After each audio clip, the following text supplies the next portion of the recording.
Assalamualaikum warahmatullahi wabarakatuh. Alhamdulillah alladzi ja'ala syahrul Ramadan syahrun aziman mubarakan. Asyhadu an la ilaha illallah wa asyhadu anna Muhammadan abduhu wa rasuluhu la nabiyya ba'da. Allahumma shalli wa sallim ala nabiyyina Muhammad wa ala alihi wa ashabihi ajma'in, amma ba'd.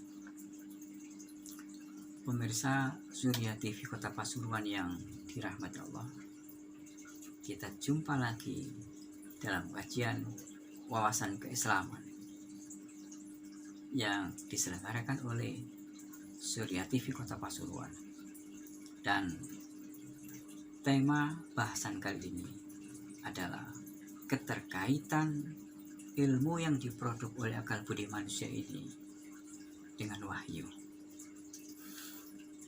Alhamdulillah, kita bersyukur kepada Allah karena sampai di pekan yang ketiga di bulan Ramadan ini, Allah masih memberikan kesempatan kepada kita untuk tetap hidup.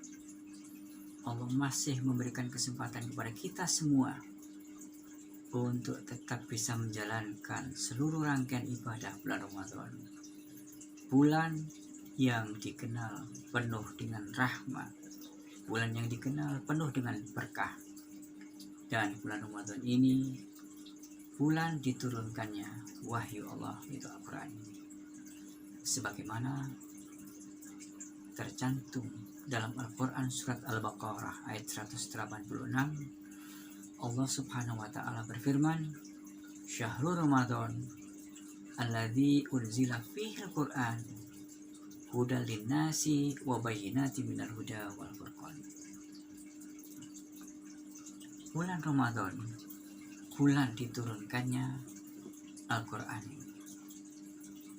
sebagai hudan linnas, petunjuk bagi manusia, wa bayyinatin minal huda, dan juga merupakan penjelasan dari petunjuk itu, wal furqan, dan juga sebagai pembeda antara yang hak dan yang batal. Pemirsa yang dirahmati Allah, sebagaimana kita ketahui bersama bahwa agama itu diwahyukan oleh Allah Subhanahu wa ta'ala adalah untuk membantu manusia, gitu, mengenal, mendorong manusia agar memilih jalan kebaikan dan kebenaran. Tentu demi kesejahteraan, kebahagiaan, dan keselamatan hidup manusia. Pemirsa yang dirahmati Allah, kita manusia ini sebagai penerima risalah Allah Subhanahu wa ta'ala, Allah Subhanahu wa ta'ala menyempurnakan ciptaannya berupa manusia ini dengan sesempurna mungkin. Dan Allah sendiri yang menyatakannya, laqad khalaqnal insana fi ahsani taqwim, bahwa kami ciptakan manusia dalam bentuk yang sesempurna mungkin. Pemirsa yang dirahmati Allah, kesempurnaan manusia karena manusia memiliki akal budi, yang dengan akal budi itu manusia mampu memproduk berbagai macam disiplin ilmu, yang masing-masing disiplin ilmu itu semuanya memberikan kedekatan yang sama dengan wahyu, maksudnya. Artinya dalam hal membantu manusia, melayani manusia agar hidup bahagia, agar hidup sehat. Taruhlah pemirsa yang dirahmati Allah, salah satu yang kita ambil disiplin ilmu kedokteran misalnya itu,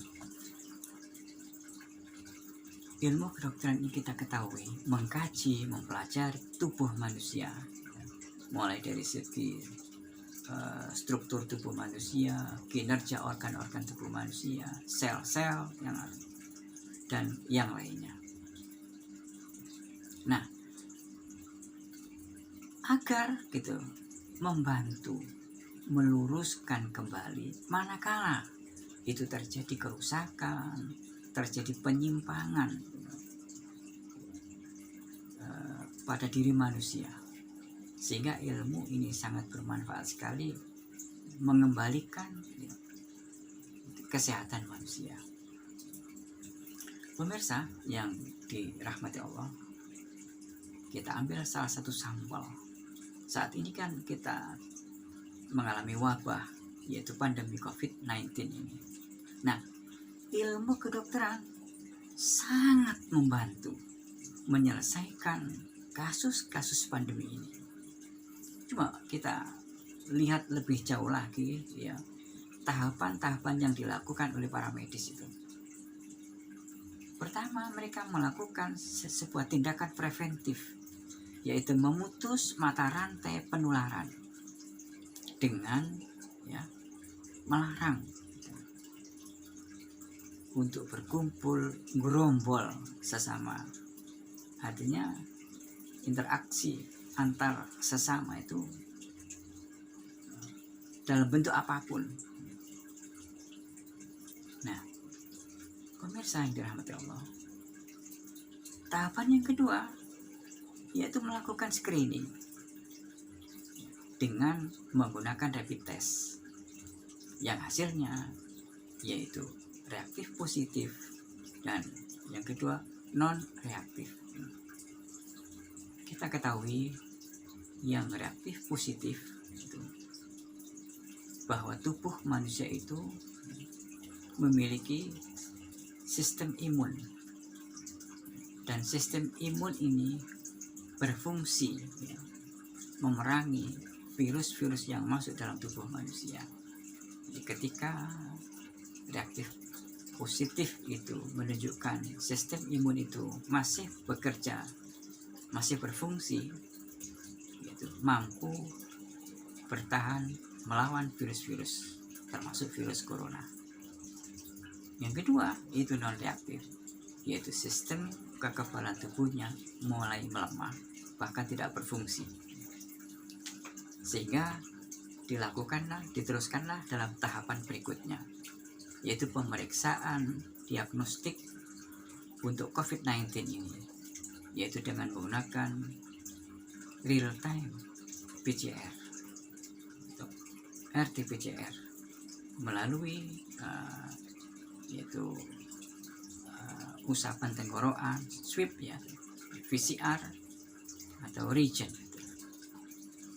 Nah, baru diketahui seseorang itu terserang COVID-19, corona atau tidak. Pemirsa yang dirahmati Allah, jadi kalau ya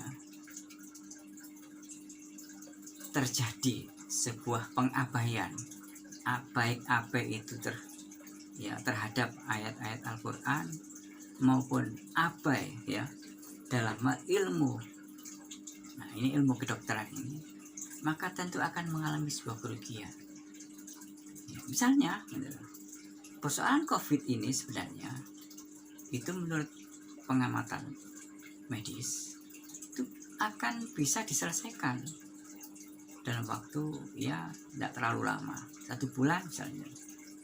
Tetapi karena banyak masyarakat yang abai terhadap ya instruksi atau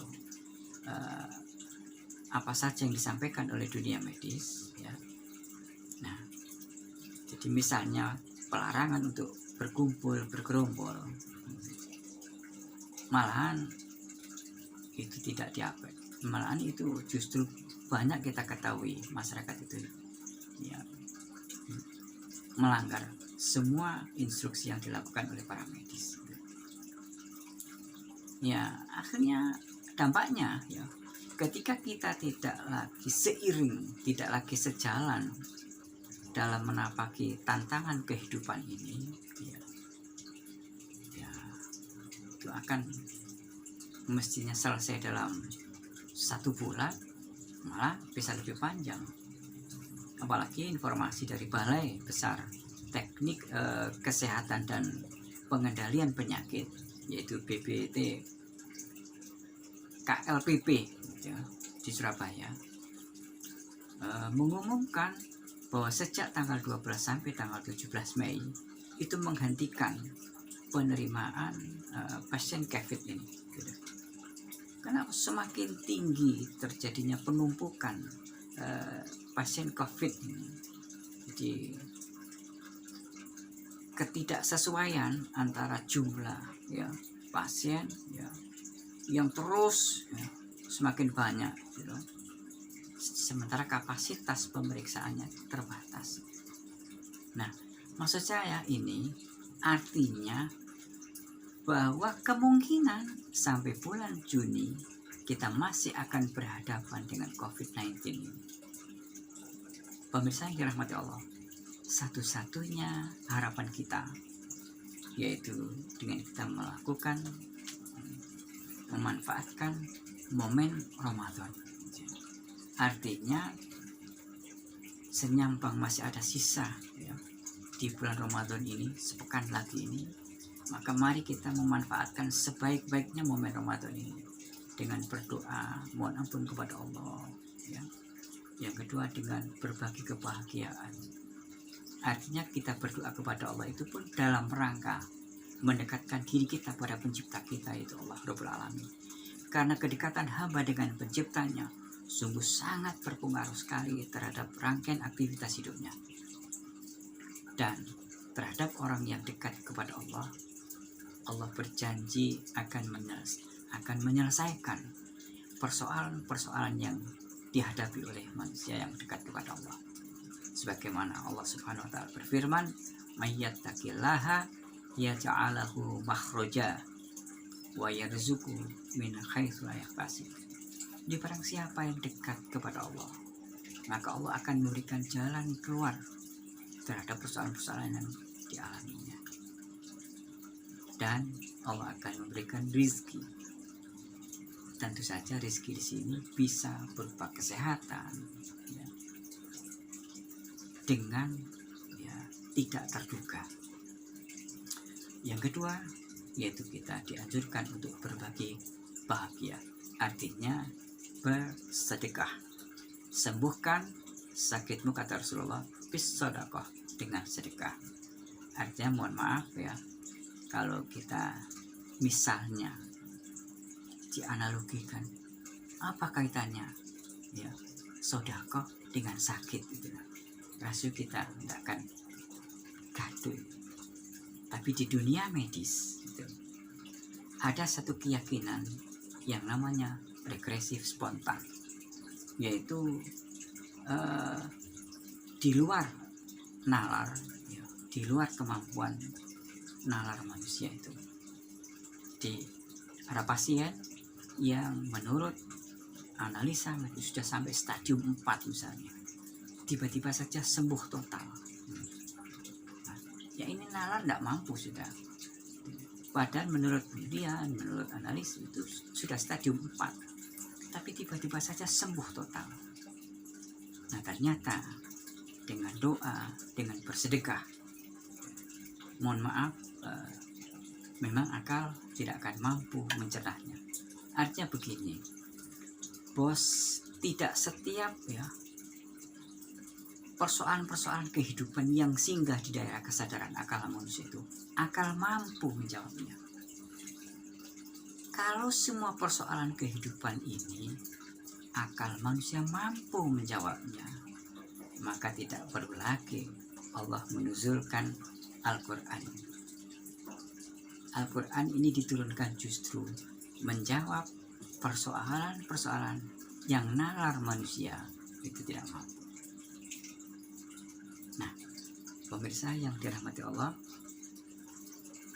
sekapur siri dalam waktu yang singkat ini kita nanti akan berbincang-bincang lagi, masih tetap diskusi kita, yaitu tentang